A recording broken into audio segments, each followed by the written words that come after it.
welcome back everyone to another day of farming. Naturally, we always start at this door. This is the best door to start at, FYI. Everything's actually going live. Time to go with the flashlight. Time to go see all the stuff and another day of farming. There we go. I'll just quickly pop that over so it's not yelling and screaming at me. I don't know actually how much oil I actually have here. Oh, 476 liters. Okay, let's take a look at the old animals first. It's actually not telling me that I have any. Okay. Right, we're still working on this. We should actually get this one done pretty quickly today. Let's actually just take a look at the farm while we're thinking about it. Let's visit the old sheeple barn. Hello, my babies. Hello, my friends. Hello, my lifetime child. Oops. Oh no, I'm one of you. Yeah. That's my bale doing. My bale is actually getting low. We actually have to put another one there. We've got 552 kilograms of wool now.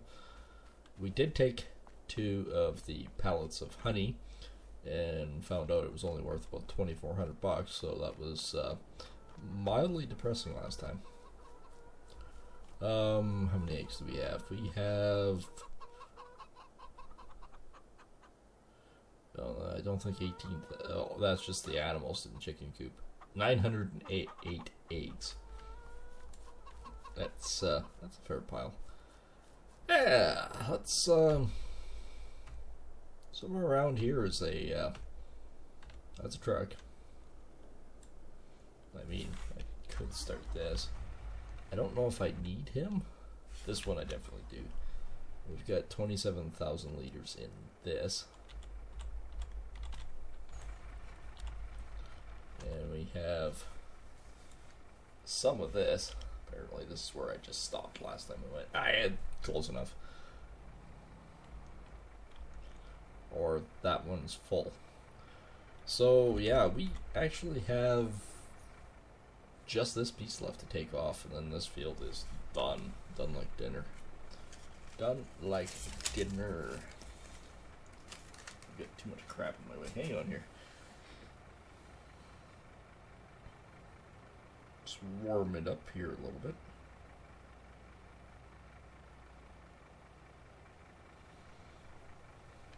Why, hello there. Alright, where can we go here? Oh, this is where we left off. Let's go where we left off then. This combine needs some major TLC. I'll have to take it to the mechanic down the road once I'm done with it on this one.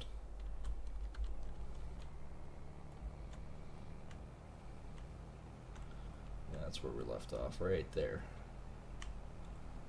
Cool. Yeah, this really isn't that bad. We only have this little segment left. We did try to push last time, but we didn't get very far.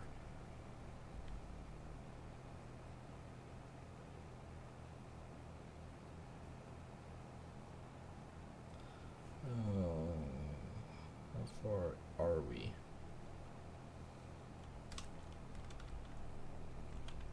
I tend to start doing this. I tend to go back and forth and go, okay, well, I can't remember how much I did the last time, so how much do we actually have left? It looks like it bulges out here. I'll just continue down this line. Let's see. We want growth. Yeah, so this is what we have left. Still a good chunk. 109 looks like it's ready to come off. It's only baling that I see. Just baling. Oh, my room's getting hot again. I am going to turn on the fan.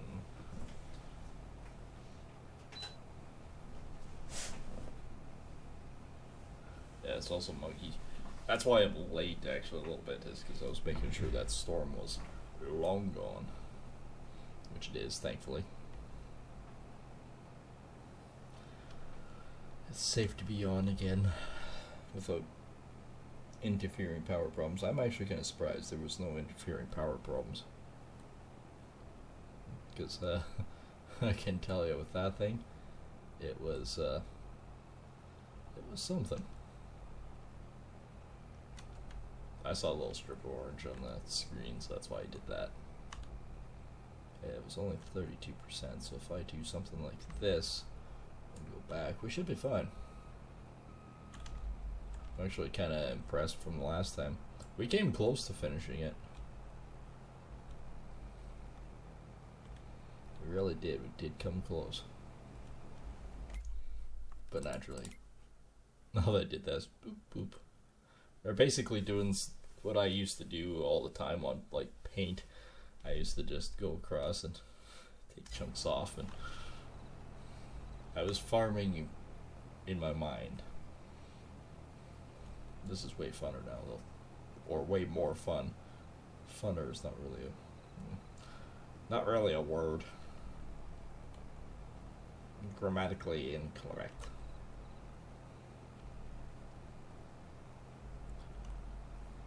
So yeah, we definitely got to think about things. I was thinking about it afterwards, going, you know, I really should do it like this, or I really should do it like that, but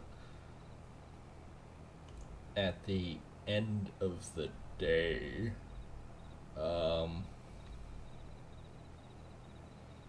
what I'm actually thinking is this contract isn't going to actually pay as much as I was really hoping for, but what it could potentially do is we need to think about either A, another combine.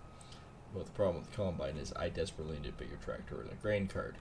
I can deal with a smaller combine for now, as long as I have that tractor and grain cart. So I think that's going to be the next option, is to sell that other tractor, buy a bigger tractor, and then a grain cart. And I can park the semi on the side, and technically speaking, we can get rid of that other truck. Technically. But for now, it's a good little hopper between the farm and that.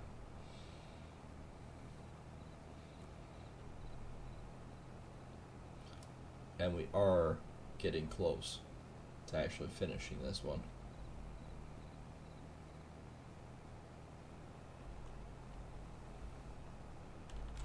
Well, that's looking so much better. So yeah, we gotta sort of figure out numbers tonight and see what's gonna work for us. I don't want to buy the biggest tractor humanly possible and the biggest grain cart right now. It's not in the cards. It's not feasible. But if we can upgrade to something that is a little bit more usable for a good price, that would be good. So, currently what I'm thinking, we don't have any of the larger tractors or whatnot. These things actually do 50 kilometers an hour, and they're about 388 horsepower. This one goes up to about 458. So let's just take a look. So 351.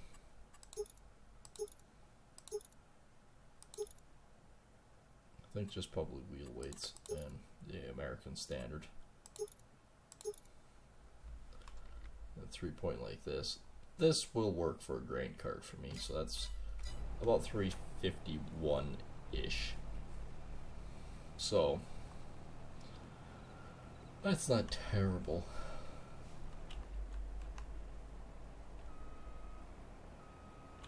Okay, this baby is full again. We might not actually I might have a full truckload going back to the plant right away here, so I'm actually kind of surprised how much extra grain there was still hiding here. So yeah, so we're looking at 351 for that. And of course, let's go down and take a look at the auger wagons. This one's 76,000, but it's only 33. This one is 46 for 124, or 115 for 77. That makes no sense. That one's actually cheaper. And this one does everything too. Those are These things are huge. I don't want to be lugging any more than I have to. Just for sugar beets.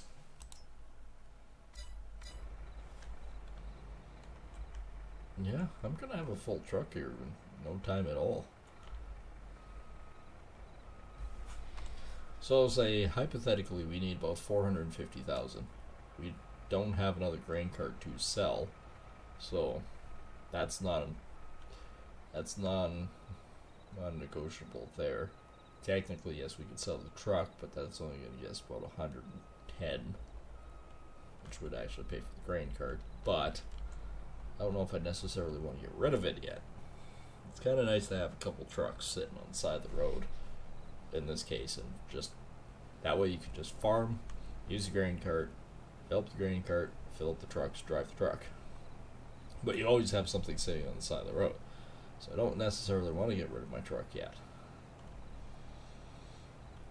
And as for that tractor, I think it's only about 70,000 I can get back for that other. So if that's the case, we're still looking at about 370, roughly around $370,000. So, and we currently have 100,000. Because I very much doubt we're going to get a whole hell of a lot of payday extra on this one. So we could probably take a look. Things I actually own, that's leased items. Things I actually own, medium tractors. It's this guy. Oh, this guy is definitely worth a lot more than I thought. 134,000. Okay, so we'd have 230, so we would be about halfway. And I think I've got 225,000 in debt. Although we're up to 69,000 right now for October. End of October, mind you, but it's 69,000 in the good side of life. That's not bad. It'll go down once I start buying really expensive things, but I digress. Hey, we were at 32% the last time I cornered this. It's amazing what two different sides actually do. It means this piece is getting smaller. Because we really do need the cart. The cart definitely is a better option. Actually, for construction cost was high. Sold buildings. Sort of. Yeah, the miscellaneous. That was that friggin' land thing.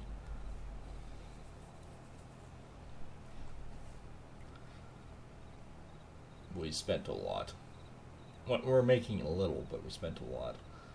I think now that we've got the bulk of the really super expensive things at the moment out of the way,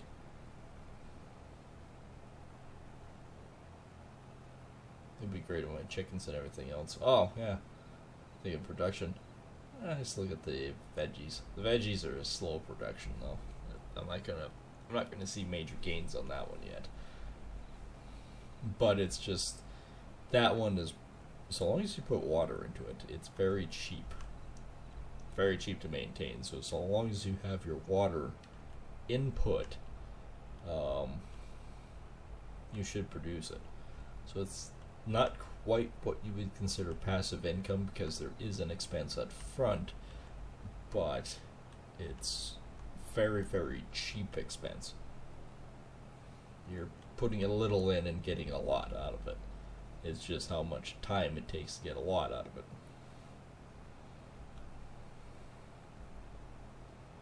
The bees are considered a passive income. Just because they're, other than putting the bees in there, it's just after your initial cost, it's passive income. Because you don't have any extra input cost afterwards. And just because I have the mentality of rotating crops and doing all that, technically speaking, if you want to make a lot of money and constantly making a lot of money, what you do is you set it up so all you're doing is harvesting soy. Soy is your number one top high value crop. But the versatility of your feed, like your barleys, your sorghum, and your wheat, is typically used for feeding purposes. So you can mix it with feed with your pigs, your cows, your feed for your chickens. Typically your sheep only are grass feeders, so, but that's very little input cost as well, because all you have to worry about is the fuel and the time to cut your hay in order to bring that in. And in the meantime, while we're waiting, we could cut more hay and do baling and everything else. We do have the equipment and setup to quickly do that.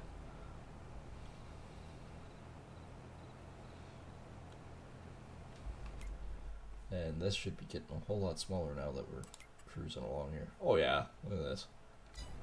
We'll be done this in no time. I feel like I've been streaming for an hour, but I can guarantee it's been like 15-20 minutes.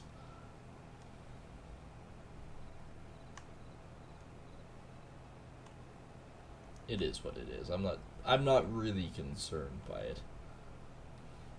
Obviously. Hey, we made it actually down to the end before I was full. That's impressive. That means we're definitely getting smaller and smaller. I'm gonna actually have to move no. I'll fill up my truck and then I'll move my truck. So I think we've got sort of a rough idea what we're planning.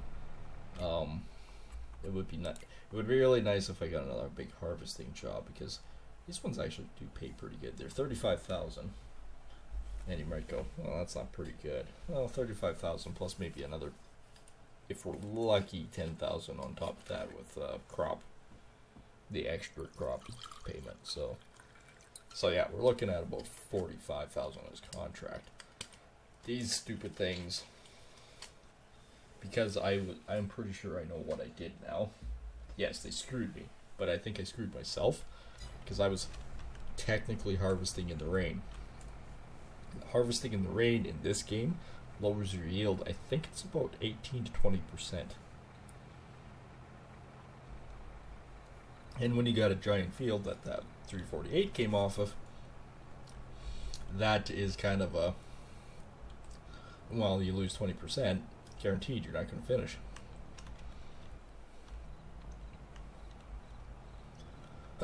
So in that regards, it was entirely my fault for screwing that one up. Unfortunately, my brain then went, oh crap. Okay, I understand after I cooled off and then rage quit and everything else, that it's like, okay, I realize I'm bringer of my own fate here. But this other field here is the same product. I can use it to pay for the other one, knock it off, and then if I need to make a small crop just to feel this one off, not a problem, right? Not an issue. It's only a small little marginal sum, not 348. So I'm like, yeah, okay, this will work. So I dumped the first load, and it's like, yeah, okay, no problem, right? This one clears, and it's like, okay, yeah, you only have, say, 96% left. Okay, well, we only have 4%. Whew, this is going to work, right? So I haul in a second load. The second load goes against that contract, not the main one. So I looked at it and went, oh. So now I got two of these stupid things I can't finish. So I planted my own crop to finish these two contracts. So now we play the waiting game to see how long it takes for my potatoes to come through.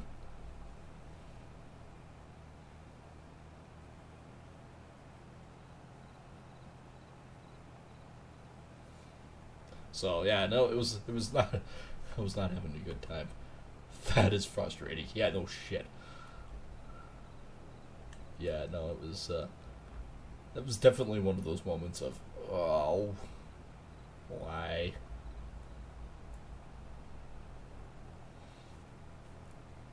I can actually see that other side. This is coming off pretty quickly, which is good. This is gonna be expensive to fix. Unfortunately, I'm probably gonna lose about 10,000 or more just on the repair of this combine. I have to repair it, because if I sit this thing idle for a couple seconds, it shuts itself off. That's not good.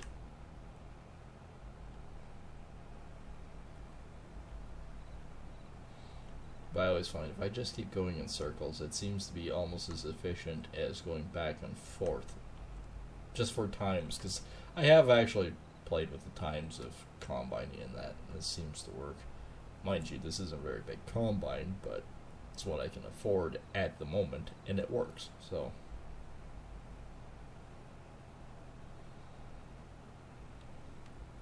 I could go back to the Roto Smashes and have like 3 or 4 of them and just use grain carts. I could do that way. That would be really super annoying, but I could. I don't think I'm actually going to gain anything. Like, I know we've talked about it in the past, and I've talked to actual farmers in the past by it, like with the whole AI combine thing, or even like AI tractors and stuff. And I've heard actually a few people say,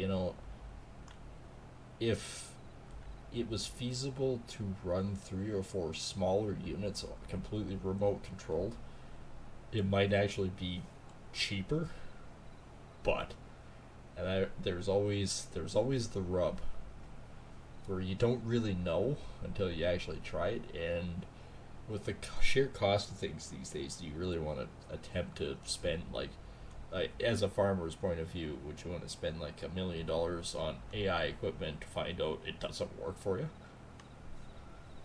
and have no guarantee whatsoever? Personally, I wouldn't. I just wouldn't. Even if I was a very wealthy farmer, I still wouldn't, unless I had a full well knowing that would work perfectly well. It's like, yeah, on paper, great concept. Practicality, maybe not so much. And that's kind of with anything, really. It's like, until you dip your feet into it, do you really know? But the question at hand is, what's it going to cost?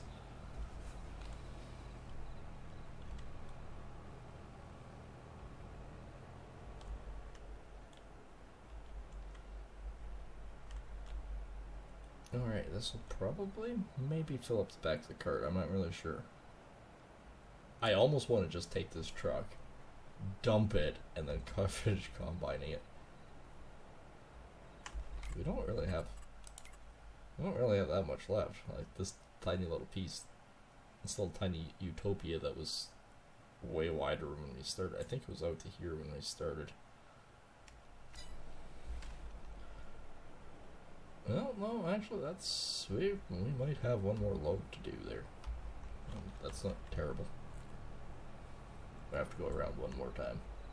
One more time.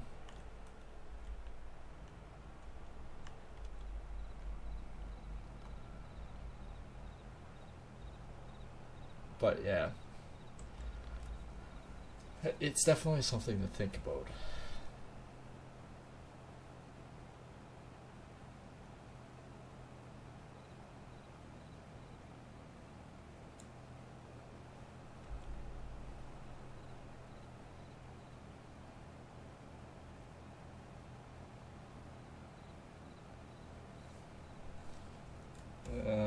Great concept, but is it worth it? Yeah, that's exactly the point.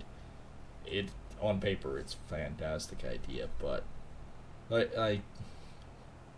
I've talked about it on this stream before, and it's like, okay, so as a hypothetical, if you figured it out as a hypothetical, you say, okay, you have an X9 combine with a 54-foot Draper header. Think about that for just a second. 54-foot header. Think about the amount of acres you can cover in an X amount of period of time. Doesn't matter what the time necessarily is. Your first pass is 54 feet, right? So it takes off a fair pile. Now say, okay, well, you're taking off 54 feet. What's your speed? Okay, I'm combining grade B at 8 miles an hour. Okay, so your typical, say it's wheat, typical want that to be around 9.5%. Alright, so say you're doing that 8 miles an hour. Now think if you had AI controlled combines, but they were only like 20 footers. You got two of them. Well, that's only running at 40 foot. Okay. And because they're smaller, they're still a very powerful machine and whatnot. So you're still probably doing 8.5 miles an hour.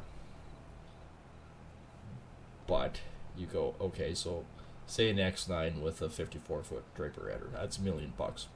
Bam, gone. The difference being this AI would be like, okay, these little machines, they're obviously nowhere near as big as an X9. Plus side, they don't have as much compaction in the ground because they're nowhere near as heavy. Downside is they take longer. But they also aren't susceptible to falling asleep. Falling asleep is the big one. Or they don't have to necessarily worry about certain aspects of what humans are like, right? So they can work longer for the times that they can. The downside is you have twice the maintenance cost. It in some regards, farming is like a giant game of D&D.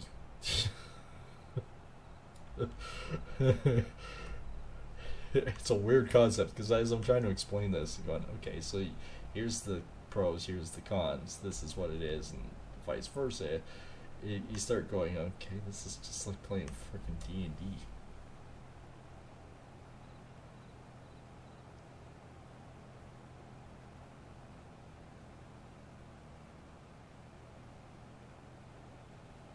So yeah, it's sort of never heard of it like that. Well, when you start thinking about it, it's like, okay, well, an X9 has plus 3 for size versus an AI unit that has -2 in size but has +3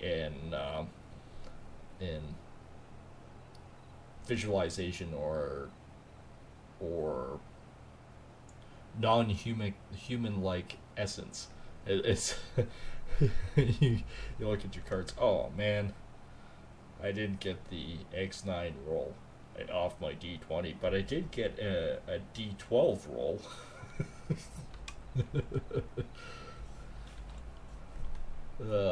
That's sad when you think of it like that, but at the same time, it makes sense. In a weird way, it makes sense. Farming is just a really elaborate game of D&D. Every once in a while, somebody rolls a D20 and gives you a different variable to slap in the mix. It's like, you have +40 in grain quality. You roll a D20. Oh, you got -5 because it rains while you're combining. It's like, oh, what?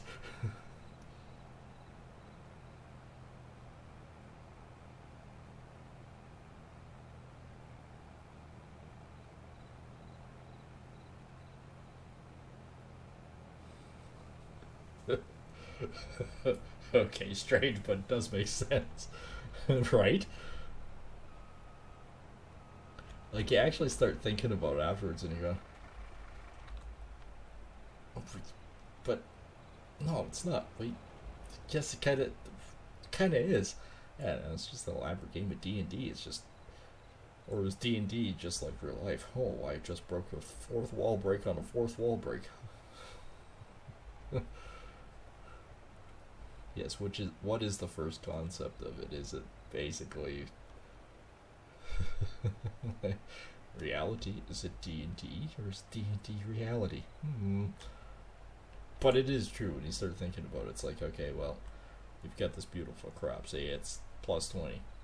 It has very low weed content, so this is a super good grade A high pro, low moisture content. So it's like this has plus 20 variable aspects to it. Okay, what's the negative roll? D20. Okay, look at the chart. Oh, crap, that's minus 10 because it rains while you're trying to harvest. Oh. It's kind of like real life. Farming is basically just a massive gamble. What is Mother Nature going to give to you this year? Roll the dice and find out. Until you put the crop in the ground and then put the crop in your bin, you really don't know the variables in between. It might be a good year, it might not be. How do you know? Just have to wait and see. Like this year, for example, around us, it was actually it started really bad. Like, we had a fair bit of snow, but the snow that we had didn't have a lot of moisture content to it, and it was dry going into it, so it basically soaked away quickly when it started melting. And we had like a heat wave, which didn't help. It didn't have that slow soak in to everything else. It was like flash, melted, gone. It's like, oh crap, this ain't going to go well. So the saying around here is, if you plant in the dust, your bins will bust. Might actually happen, because we literally planted in the dust. And now it's like, it doesn't really quit raining, but in between when it does quit raining, it's like 30 degrees outside. So it's like, okay, with this moisture content, things are growing substantially quick. It's like within 2 weeks we went from the fields basically looking like they're may or may not have anything to all of a sudden, poof, they're heading out. It's like, what the?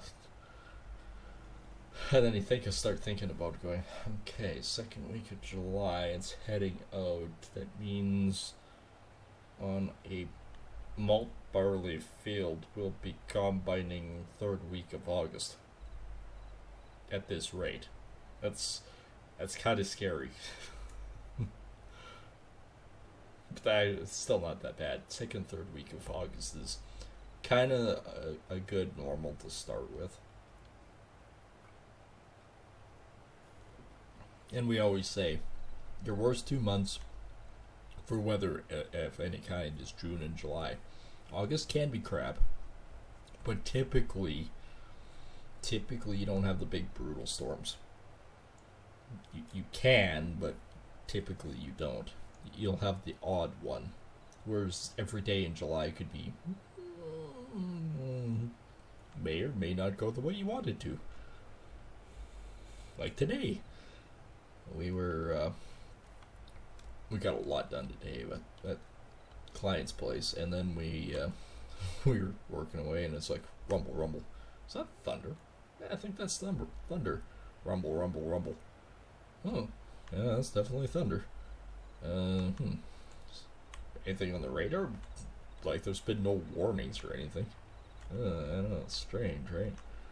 Rumble, rumble, rumble. And then flash, it's like, well, that's definitely a thunderstorm coming at us. Look at the radar and go, okay, I tell you what, we're going to start cleaning up now. Oh, I can't be that bad, huh? Yeah, it can. By the time we got everything put away, it started spitting on us. By the time we stopped, cleaned everything up on the inside, came back out, it's like, it's pouring outside. And basically the time it took for us to go, I think there's a thunderstorm coming to, wow, it's really raining out there, it was about 5 minutes. Maybe 10 at the most. Yes, this went swimmingly well today. Alright, what we got? We're at 82%, so yeah, we're actually not doing too bad. One more major truckload. I was thinking last time it was going to be basically, the way it was looking is just barely making one more full load. I think we might make... We made one full load. We might almost make another one. There's 88, so yeah, we're sitting... The hell did I say? 94, 95% last time?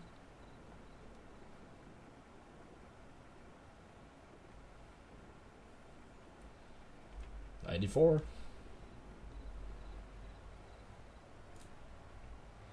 That really isn't bad. We are booming. The more I think about it, the more I actually think about farming in general, it's like, holy crap. It's just a massive game of D&D. And the game master is Mother Nature. She rolls the dice. She interprets the dice. And afterwards you're looking going, oh man, she's either going to be really nice to me or she is going to be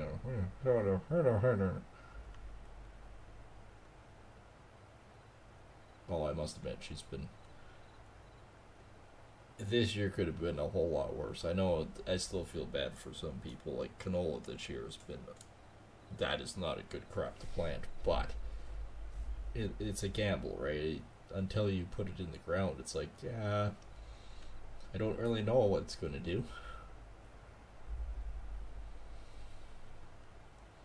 And I will say it, canola is one of those rare ones too, that if you plant in the dust, it will bust. Your bins won't bust, you'll just bust. But the super strange thing is, this is the one thing that really gets me. It depends on when you plant it versus when you actually, you know, get rain and everything else, because even though the canola fields around us are doing really poor, the bean fields are actually doing not so bad. And the peas, actually, oddly enough. We've got quite a few pea fields around us lately, and they're actually not looking that bad. I don't know how they're potting out, but they don't look bad. So it's kind of one of those other things of, you really don't know until you plant it in the ground and see what you get. And then, of course, you have the other issue of, do I just cultivate this under, or do I leave it and see if it actually does anything that's worth it? I know I talked to one guy and he says, yeah, no, he says, I seriously contemplated just tilling under the canola.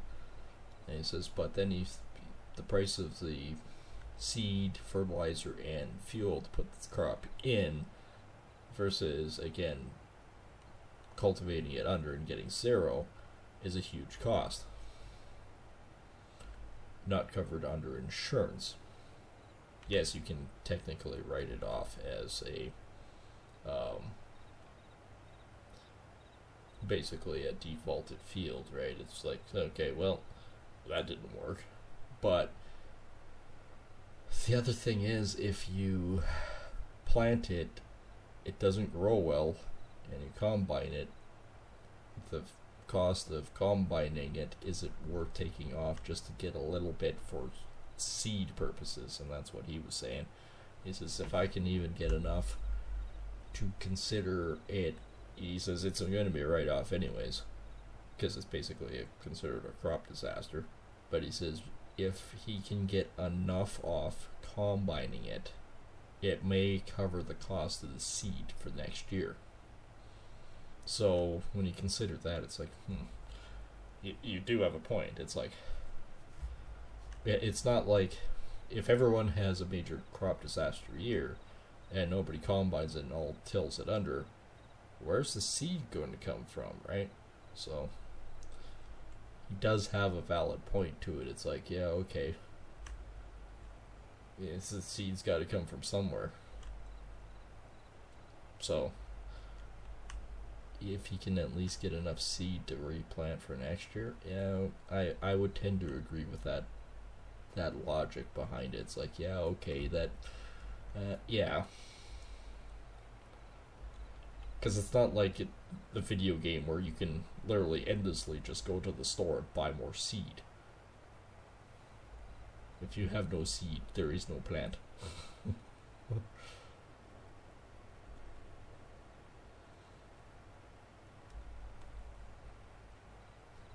So yeah, no, it's in a lot of ways I'm actually quite thankful for where I am living, because I have the opportunity to talk to farmers and find out sort of where their mindset and thinking is, and going, okay, so this didn't work, but if we do it this way, what's a return, right?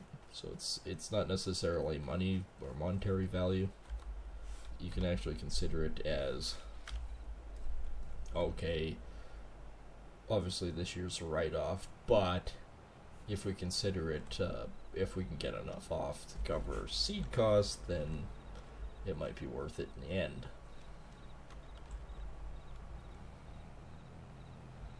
You're still losing money no matter which way you look at it, but at least you potentially cover an aspect.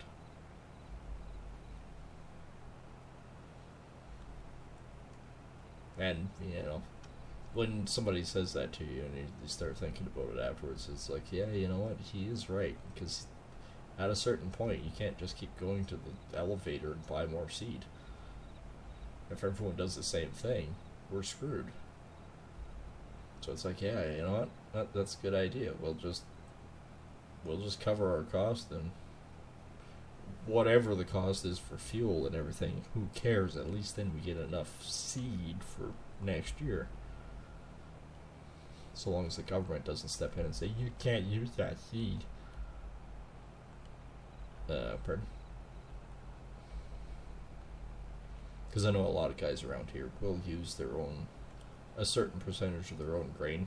It has to be certified. You have to clean it. You have to dye it. That's a weird process. I took a little bit to figure that one out.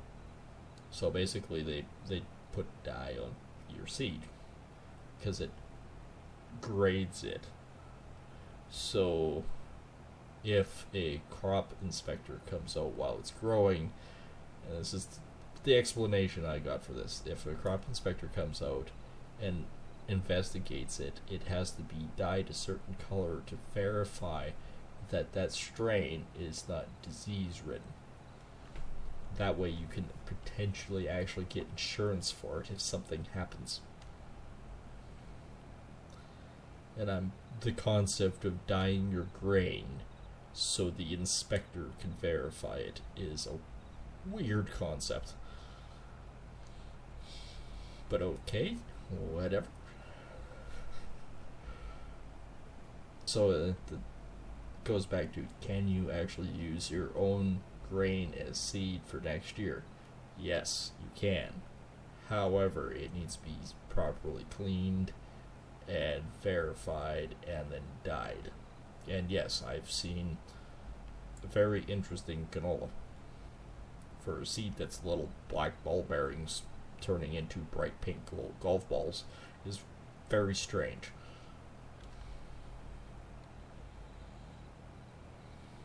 But yeah, I've heard that not from one farmer. I've heard it from quite a few going, yeah, no, it's so if the crop inspector comes out and they dig around, they can verify what it is by the color, not by what it is. It's like, okay, so they have this table. It's like, okay, this year they should be bright pink. Oh, good, they're bright pink. This is good news. No worries, mine is too. Okay. It's just a YouTube thing. I don't know.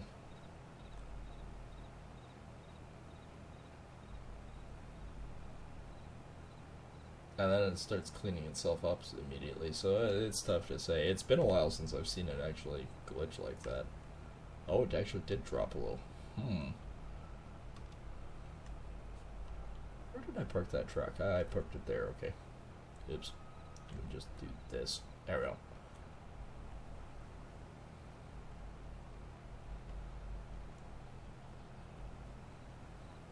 Yeah, so the mystery of the dyed grain is now solved. I always wondered that, because, the one super secret way of finding out what a farmer plants around you is you quickly, when they go over it and seed it, you quickly dig down the 3-4 inches that the seed's hiding, and you look at it and go, that looks like it's wheat. They planted wheat this year. Or you look at it and go, I have a shorter kernel. Oh, that's barley. They planted barley. That's a type of barley. You don't know what kind of barley just by looking at the seed, because again, when it's baby blue, you're looking going, this seed has gone bad. No, it really hasn't. They just dyed the stupid thing.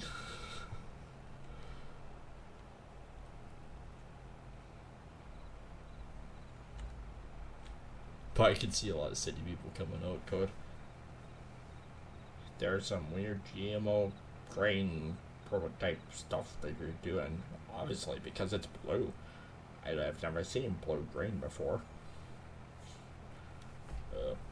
That's because it's nothing wrong with it. They just dyed it for verification.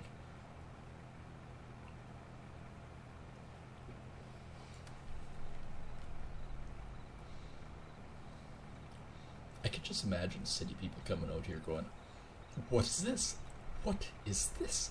We don't know what this is. What is this? Don't worry, I had to ask too. Actually, I think it was what year they were seeding around us. I quickly dug it up and went, and it's not like, when I say dig it up, I'm not talking like I took a spade in the ground and put a big hole in their field. No. I only dug up one seed kernel. And typically, once I find out what it is, I put it back. It's not like I swipe the seed. I will plant it as my own. No, I don't do that. I just find out what the hell I put in. So one year I actually did that and put it back. I went, that's really strange, because it was like, I think it was vibrant purple. Like, this is really weird. Why does it look like this? I think it was a pea. I think it was a pea. I thought it was some weird purple variety. I was going, oh, this will look weird. Okay. So while they were loading up the air cart with seed one day, I zipped over there and said, so, I have a real dumb question for you. What is the weird colors on the seed? And he goes, oh, and then the big explanation. It's like, oh, okay, well, I don't feel like such an idiot anymore.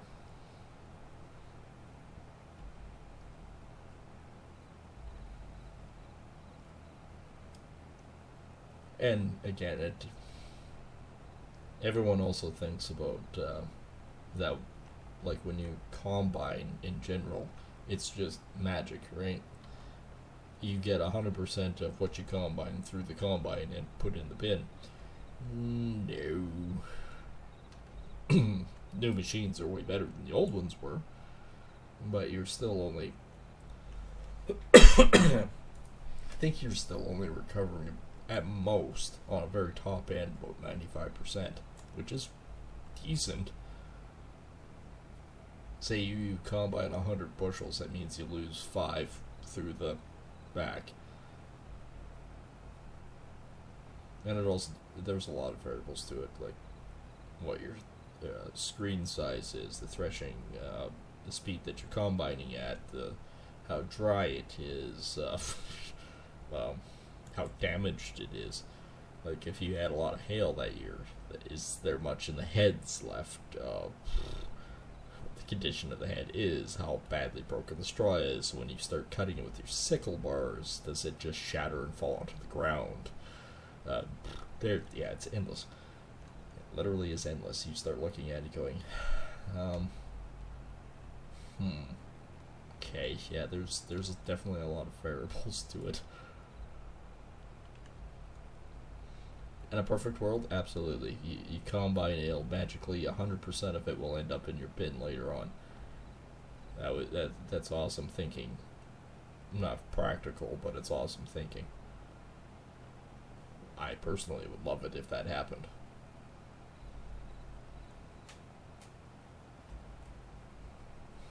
Is it going to happen? No. No, not at all.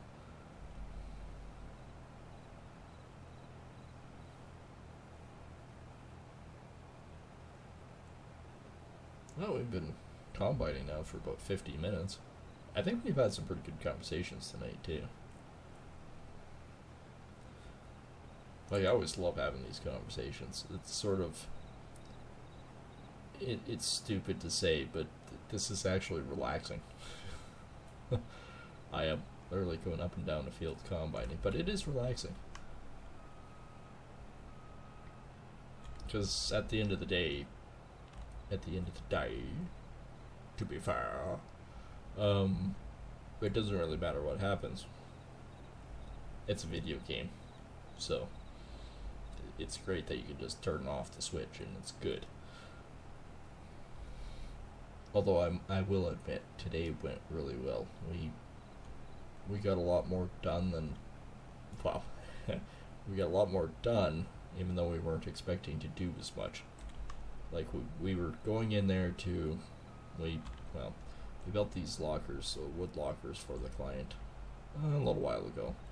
And I did say before, it's like, okay, well, these are big doors. Once they're hanging for a little bit, they're probably going to move a little bit. They're going to warp and twist. That's normal. Not an issue. Let me know when it happens. And sure enough, there was one door that was loose, but the stupid thing is the screws were not stripped, so we were able to just screw it back in, and they're fine. So we did a bunch of modifications and stuff to it, so in the end of the day, it actually worked out pretty good. There's a lot more corn here than I was expecting to be. We might actually, because I'm not going to save any of the corn. The regular cereal grains and stuff that I normally plant, yes, I am going to keep that stuff as much as possible for potentially seed for my farm. But corn and sunflowers and stuff that I farm doing this, chances of me saving it afterwards is kind of slim, because I'm not going to, for now at least, I'm not going to be planting it and farming it very much. For the most part, I'm just going to sell the extra. And even my bales and everything that I should actually cut around my area, all that stuff I'm actually just going to probably sell for now. Like I've probably got a good 20 or 30 bales, so I'm not really worried about it. Everything else I can sell. It is being a little prick tonight, and I'm willing to bet it's a storm. Like, it is kind of glitchy, but yeah, at the same time, it's kind of kind of not, and it's tough to say.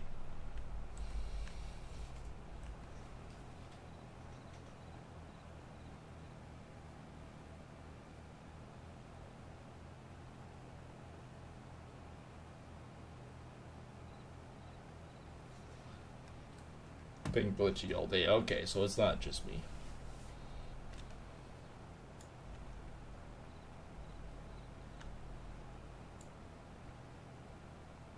And we, like I said before, we got into a pretty good thunderstorm and whatnot, which, again, for a farming aspect, is actually, it can be very bad or it can be very good, depending on the way you look at it. This one, had tons of heavy rain, and depending on where you were, had a bit of hail, and tons of lightning. But the thing is, lightning is actually good for farming. It actually brings back a lot of nitrogen to the soil. So, is it necessarily bad? No. It's actually kind of good. We are nearly done combining this corn. That is ultimately the goal for the night, is to finish combining this and figuring out where the heck we're going to go from there. And we are on one speed step. It is, while I'm doing all this and that, it may look like the farm is going rather slow, and it might be. I can adjust it later. But while I'm combining and trying to get these big fields off, it just works out way better if I do it as a one speed step instead of like 5 or 10 or 200. And actually, speaking of which, I don't know if I can do this fast enough, especially not when it's saving. Mine's getting close. This one is definitely getting a lot closer. This one's taking forever, and that is my potatoes. But of course, next month, on the game, that is, not in real life, on the video game, we will be probably getting pretty close to combining that, which will be good, because that's our own field, and I do believe that is wheat. And we will be making windrows out of the straw and baling the straw. I thought about it. I might actually get rid of the heat center and completely clean that area up. I was doing that as a quick little payday thing. But the bale, now that I have actual baling equipment and that, I think that's going to be quicker and more feasible. Especially since I can use my big 1-ton pickup truck to pick up the bales. Apparently, well, like I said, it's not like it's not reality. And everyone goes, well, there's no PTO on a truck. True, but there can be. You can have a hydraulic one that is run off electrical. I've seen it done. I know it's possible.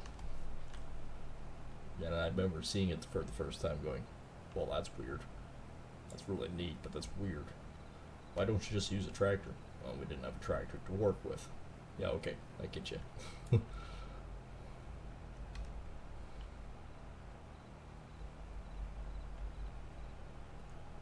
Yeah, this is actually coming off nice.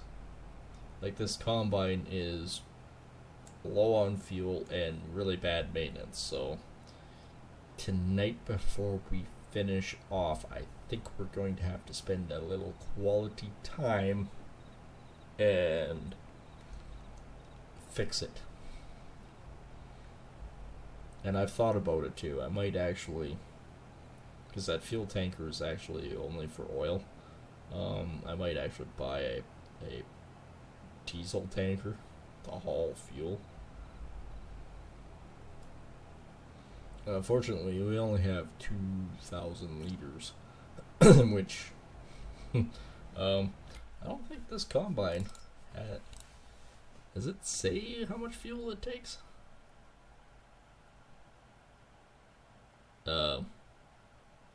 No, it does not.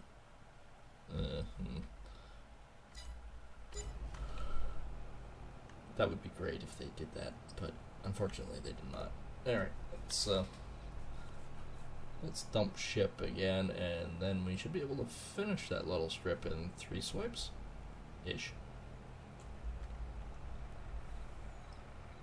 That should almost fill up that back part.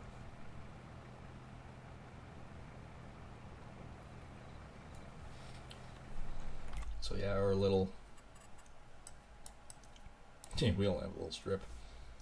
This was a big piece. Last time we streamed this, I was thinking to myself, oh yeah, no problem.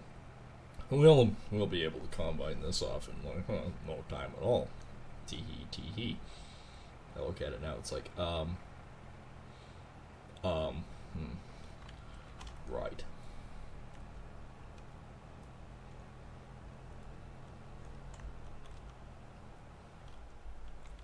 Oops, I did have it on. Whoopsie doopsie. Yeah, 3 strips, we'll have this off.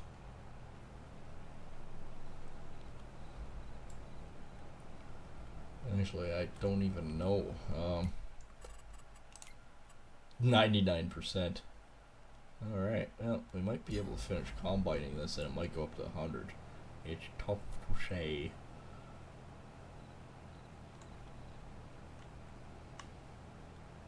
Well, with run costs and everything else, we're down to 72. There's $2,000 just went poof.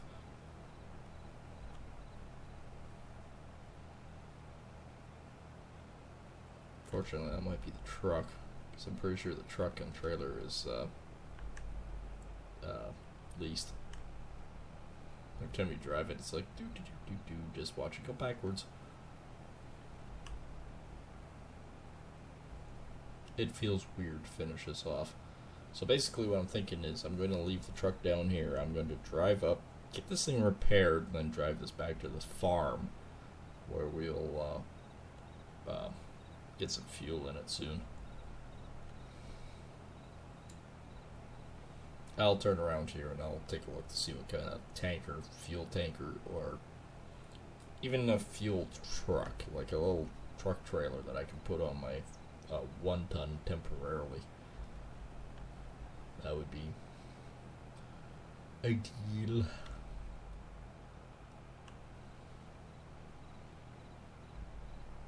Yeah, it's definitely good to get this off. It's taken 3 streams to do it. Actually, I think when I started it was almost 4 streams, so had a little tricky on it. And yes, I am coughing again. Working with drywall today. Actually worked out pretty good though. I'm happy with the progress we did. Because I only came in to do a dog door and adjustment on those lockers, and now it's like, oh, well, since you're here, can you hang some lights? Oh, by the way, since you're here, could you build the dog run? Oh, by the way, since you're here, could you also take a look at this? Okay, fine. Yep, you bet. I'll take a look.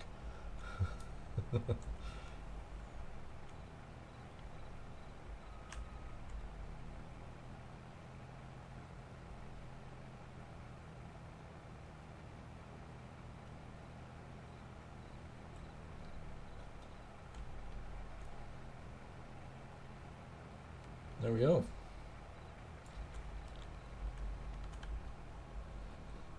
Not that it actually makes that much of a difference. I think it does actually fold it a little bit. That's about it. It's almost pointless, actually, when you really start looking at it, to fold the header on this one.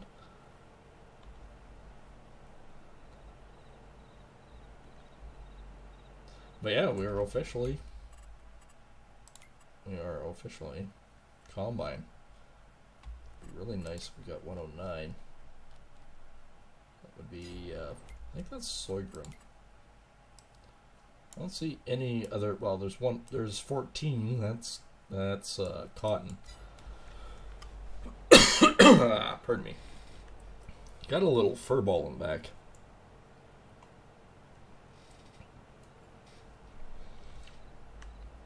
So yeah, no, 14 would be too bad, but that's cotton. I'd have to rent all the machines for that. Obviously, I'm not going to lease them and buy them. That's another one of those fields. It's like, unless I'm doing a lot of it, I am not doing it a lot of it. Nope, nope, and nope. It's a very neat process, though. Like, compared to the old days of picking it and putting it into a bale and tying it, to having giant combine machine like things that just scoop it up and put it in a giant bale. It's really neat.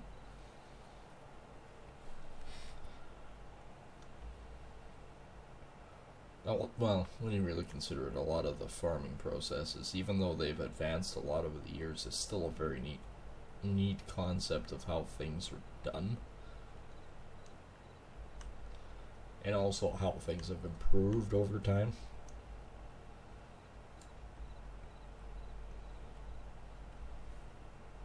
Improved, evolved.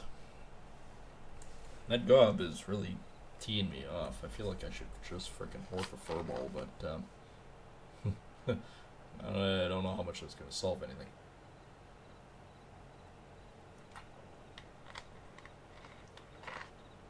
Especially since it's in the very back. And it's been there all, well, no, it hasn't been there all day. It basically started when we were cutting that hole for the drywall. And, not just the drywall, the stucco on the outside. Burned through 3 Sawzall bits, but, hey, you know what? At the end of the day, we got her done. Looks nice. The dog door was never designed to go through a 2x6 wall, but we got her looking pretty good now.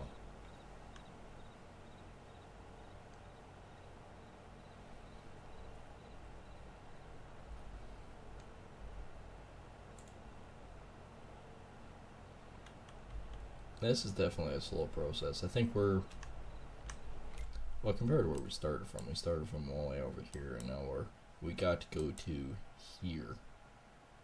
Here's the big one. Unless, of course, I did something stupid like construction, production. The production? No. Buildings in general. Tools. That. 45,000. I think for $45,000, I think I'll just drive up and get this thing fixed.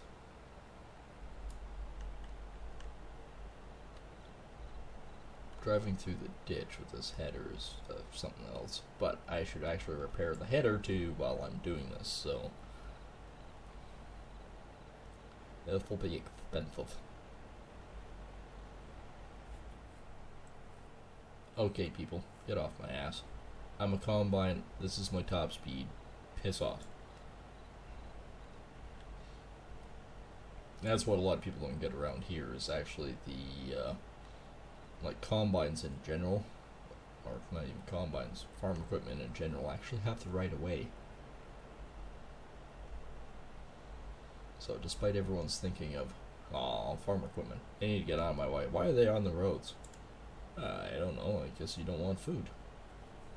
I should really finish baling that. Oh crap. Alright, well, I have to do this to get around the signs. Hope nobody's coming, because, well, don't have a lot of options here. Alright, this guy's house here is right next door to the repair center.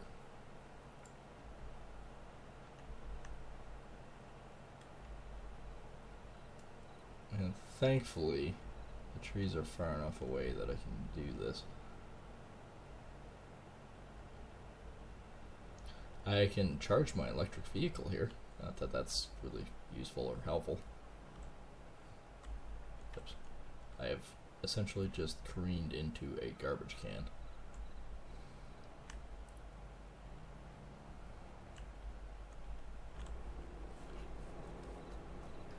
Alright. Condition.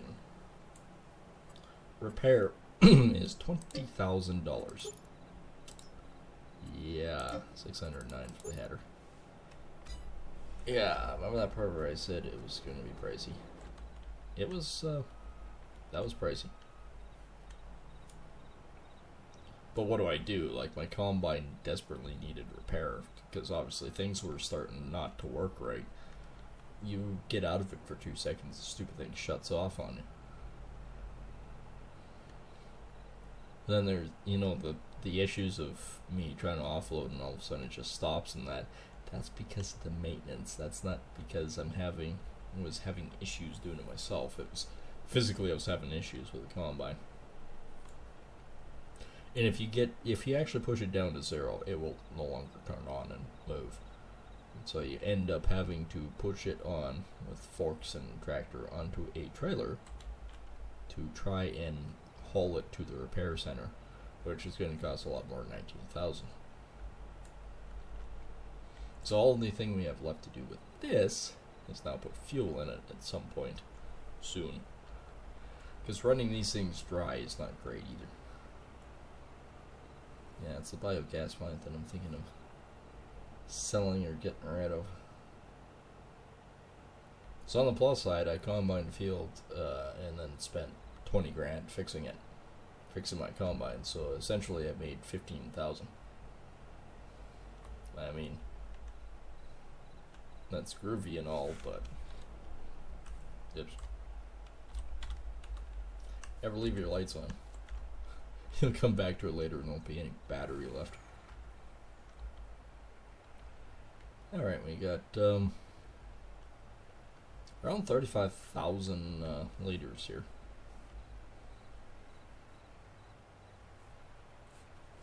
And this won't take much to finish, and then all the rest of it is obviously just Gucci, man. Totally Gucci. So that one's done. 30 is that monster potato field that just pisses me off. 82 is the secondary one. 110's this way down here. 37 is not mine. It's looking like it's getting ready. I think that's grass. Crop types. Nope. Nope, that's sorghum. 17 and 14 are cotton. 18 and that's corn. Nope, I'm driving you guys' field.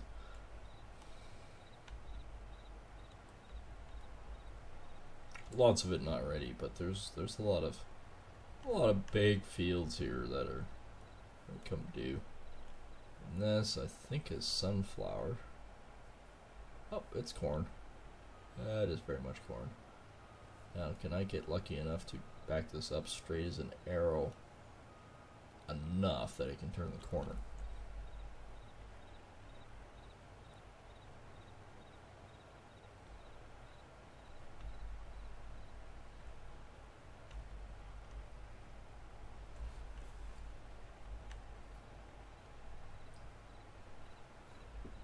I think the gob is subsiding here. I'm not needing to cough.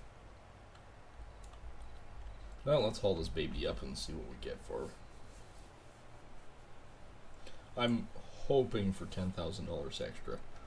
That's kind of where I'm going with. Get $35,000 contract. Corn. Price of corn right now on this game is not great. But with beer apparently buys corn. Blumengart grain is $7.27 per thousand. Well, that's actually not that bad. And yes, that's the way it works out. It's basically $7.27 per 1,000 liters of grain. So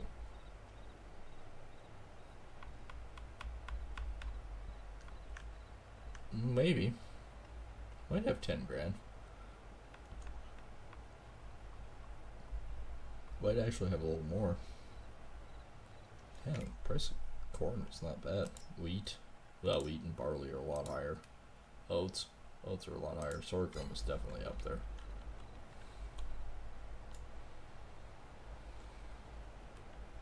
Nothing like weaving between traffic with a Super Bee. Don't get me wrong, I do love Super Bees too, but I don't know, a tandem truckload of grain is something to it.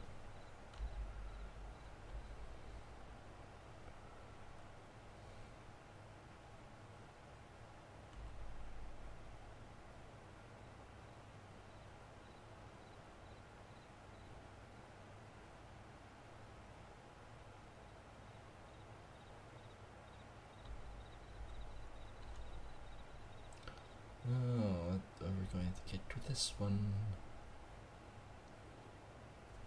And then I completely forgot we also got to sort of roughly figure out, am I going to be hauling a truck up here and picking up a Super Bee full of... Because I don't think those carts do gasoline. I think it's just oil. Which would make sense. You wouldn't want to haul crude oil and then dump it at fresh diesel into there. That don't make a lot of sense.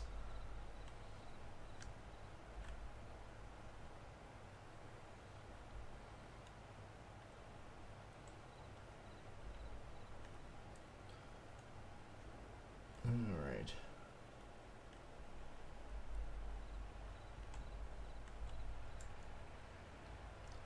What are we going to get with you? It was a sticky edge. It still sticks right there. Holy crap, I was nowhere near the edge and it just stalls it.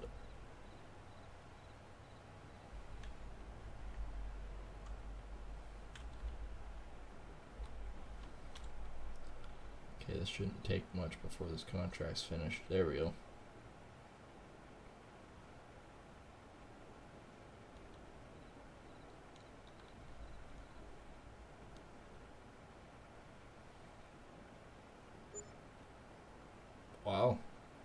11,000. Made a lot more than I thought. So let's go down to the old contracts and let's get this one done and paid for. Okay, we made a little bit more than we expected. So, yeah, 11,000 plus 12,000, that's 23,000 plus change.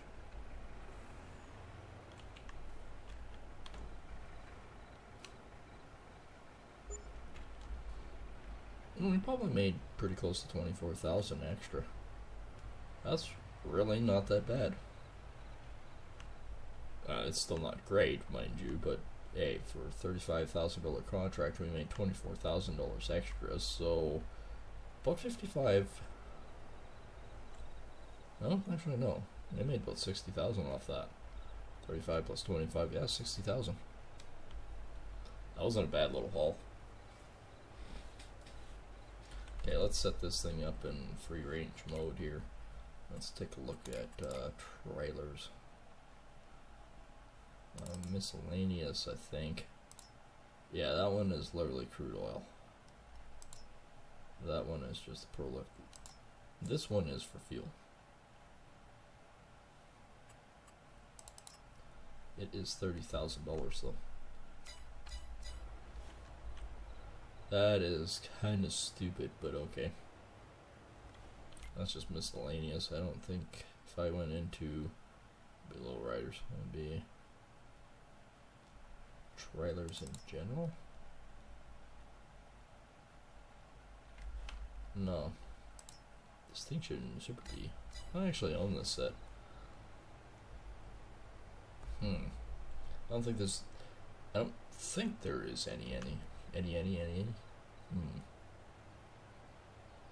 Other fuel tankers. I can't imagine. So, well, yeah, we definitely know that other one is only for crude, which does make sense.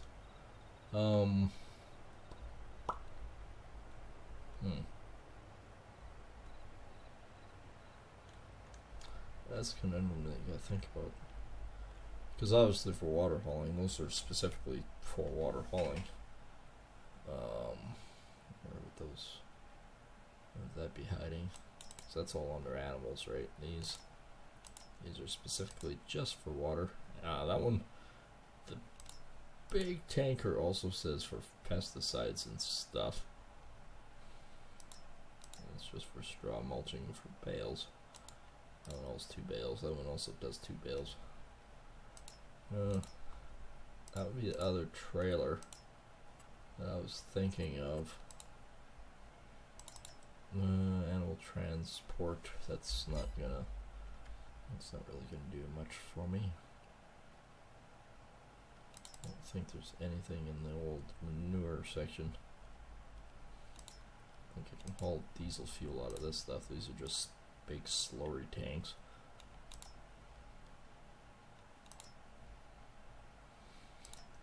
These are literally slurry wagons. Yeah, that might be another mod I might have to look for, is a fuel truck. So for now, I'll just turn that off. That might be a mod I'm gonna have to take a look at, try to find a fuel tanker. What is our production for this? Strawberries, we have 372, 93, and 187. It's not terrible.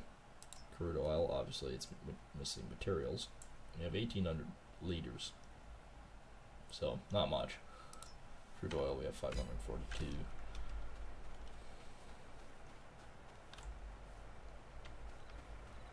I guess I could hop into the Gurgle monster here and actually put him away.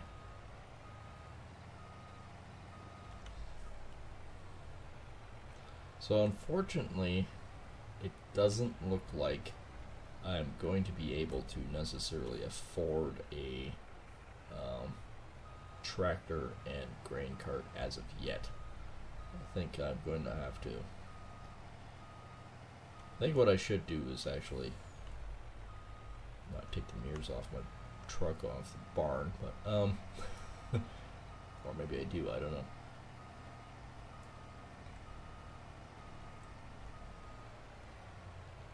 See, no, I don't necessarily care about teddying my grain, or my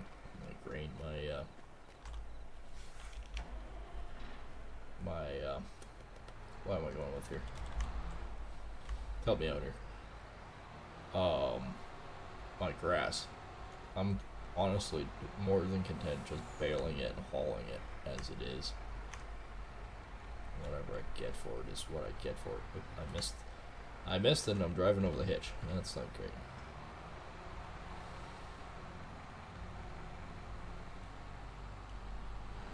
Like, this is not a bad little tractor, but it's definitely small. See, I have all this grassland here. I could potentially swath this real quick, bale it, and then get some extra cash. Before I do, let's just take a look at our expenses. Yeah, so we made $254,000 on contract and $36,000 in harvest income, which, mind you, is not great, but it's better than a swift kick in the nads. Oops. Just like my one neighbor for baling. He is absolutely dreadful when it comes to baling.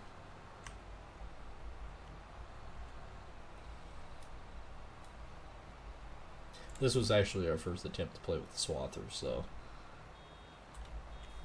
I am actually pretty happy with that swather.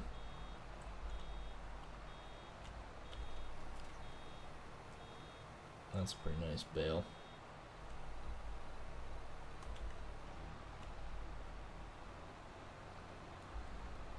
Alright, we have successfully, mind you, that was already 45% full, successfully made a singular bale.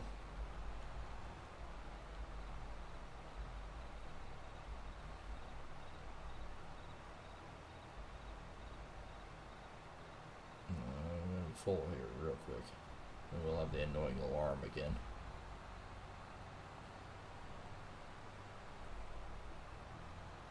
And hook. And bale. And yes, it really does this in real life too. Because other than having the alarm, how do you know when that thing is full?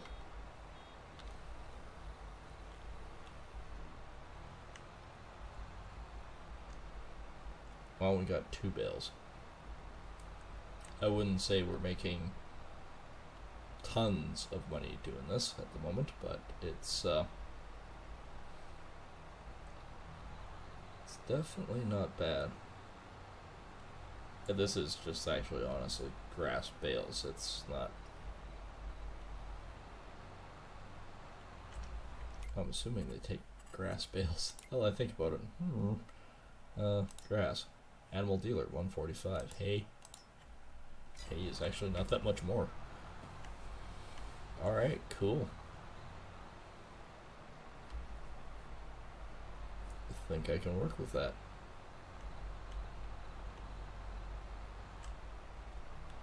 That was a pretty good swath.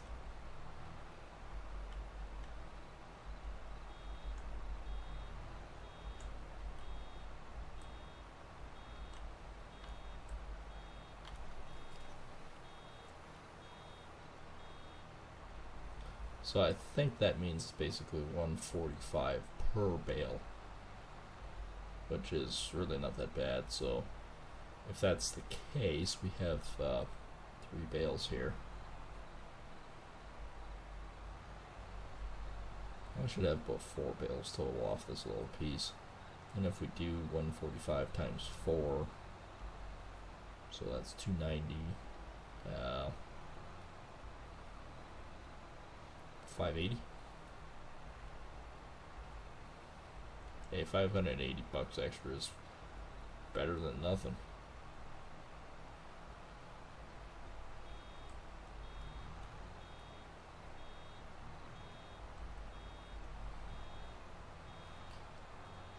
Really annoying alarm.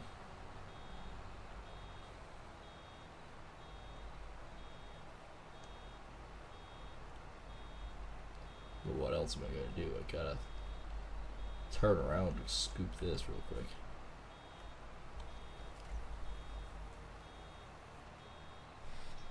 That is actually a nice looking bale.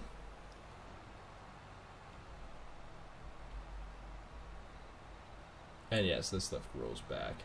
And it will grow back. I'm willing to bet if I actually swapped it again, it would actually start producing again. So we get to see now. Oops, if I actually can hit the frickin' edge here. This is just a small little corner. This big stretch in the middle that we have might actually in turn, like we got this whole big stretch in the middle here. I think it might actually work out pretty good. So where's Dynamo? There he is. It's actually not that far. And there's the bale trailer. So let's just pick up these 4 bales and roughly see what all it entails and what all we can actually sort of roughly see might be worth it. In which case, if it is worth it, I'll move the tractor or the truck, swath this, and we can this whole section off. This whole big piece, we might have about 20 bales.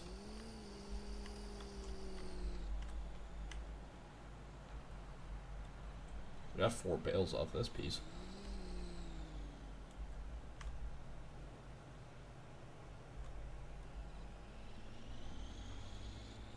So we'll just roughly see how many 4 bales works out to be.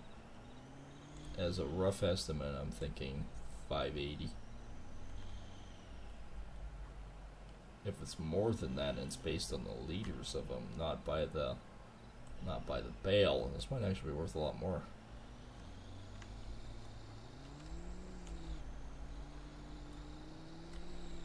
If it's actually 145 per 1,000, these are 4,000 liter bales. So that might actually end up being like 580 a frickin' bale. Which means I've got about $2,000 worth of bales here, but I'm thinking it's 580 total.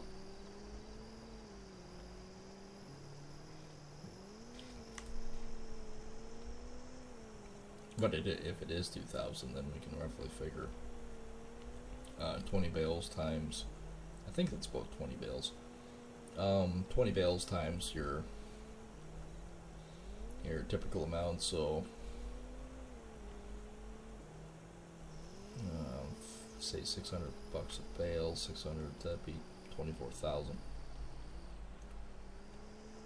That wouldn't be a bad payday either. That is very manageable if that would be the case. And that would be a quick little payday.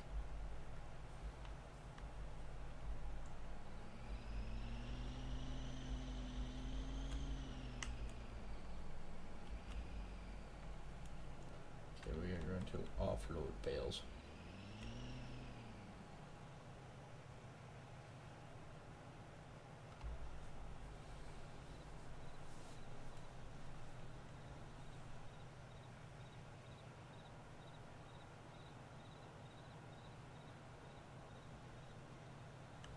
Offload.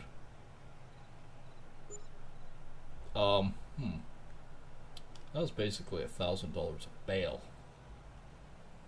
So that was $4,000 worth of bales. That means if it's 1,000, that's about $20,000. That was definitely a lot more than the 580 I was roughly figuring. I am very much happy with that concept. I think it's going to be worthwhile for our time, especially for next stream, to swath that section out. And I might just do a little quick piece so I remember mental note to myself that yes, I need to swath that and bale it, because that's going to be a healthy little payday. That'll get us a lot closer to our goal, I think. Man, I love the speed of this truck. This is the ultimate way of hauling bales. Oops. Right up to the point when I split my truck in half by hitting a fence sign. Fence sign? It's a fence sign. That 50-kilometer-hour sign is just a pain in the frickin' nutsack. This is growing nice. Alright, where is... I should have shut that off when I had the chance, but I did not.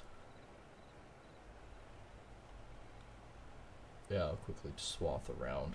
And actually we can swath this other section out here too. We might have more than we think.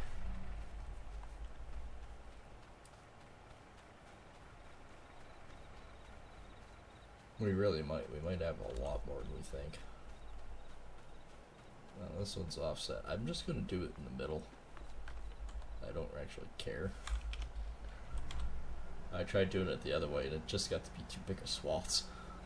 We need to... We're stuck on the left. Cruise. That's just...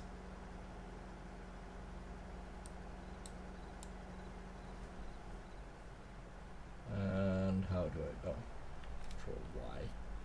Right swath. Swath dropping. There we go. That's that's the ticket item right there.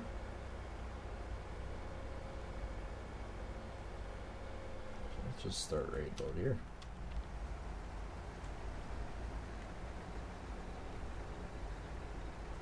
And this thing is so freaking quick when it comes to swathing anyways.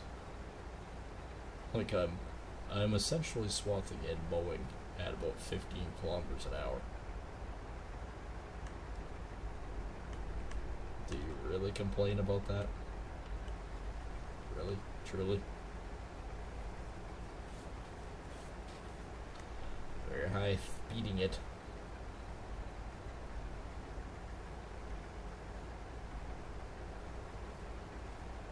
Yeah, it's looking a lot more cut than that other stuff was. I left that go for too long. So yeah, we might actually have about 40-50 bales total out of this whole area. These are pretty good sized swaths too. And I did this one once. It looks like it's rolling back at a high rate of speed. I mean, I have this area, I might as well, right?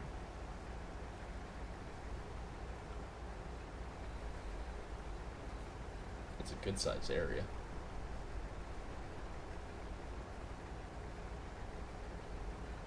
If it means extra, say $40,000,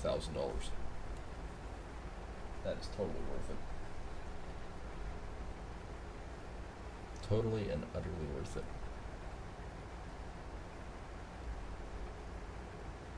Yeah, your number one crop. Swathing and baling. Who would have thunk?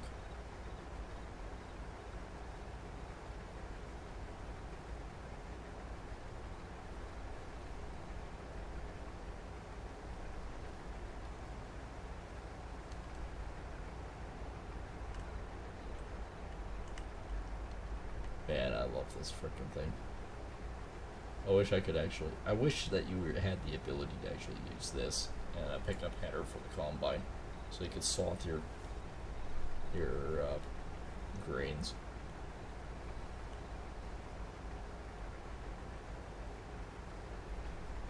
Maybe soon. At least there's a mod that these things are actually there now.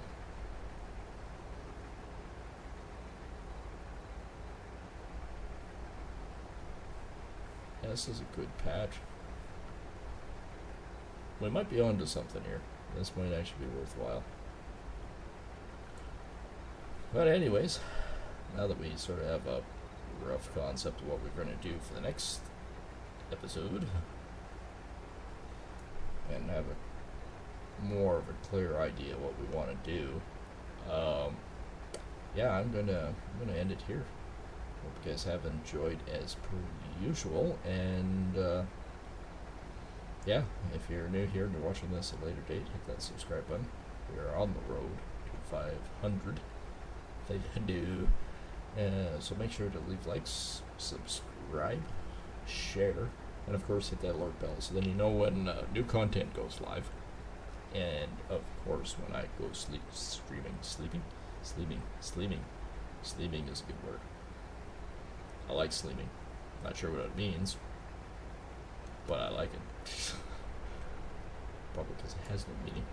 I'll just cut across right here and do a loop around here too. I mean, I can go right back here and go. Like, we got a lot of grass here. I might as well mow my lawn. This is one heck of a way to mow your lawn, though. I mean, it looks better once it's cut, but yeah, anyways, that's going to be it for me. Again, I hope you guys have enjoyed. It's been good. It's been a good mental unwind.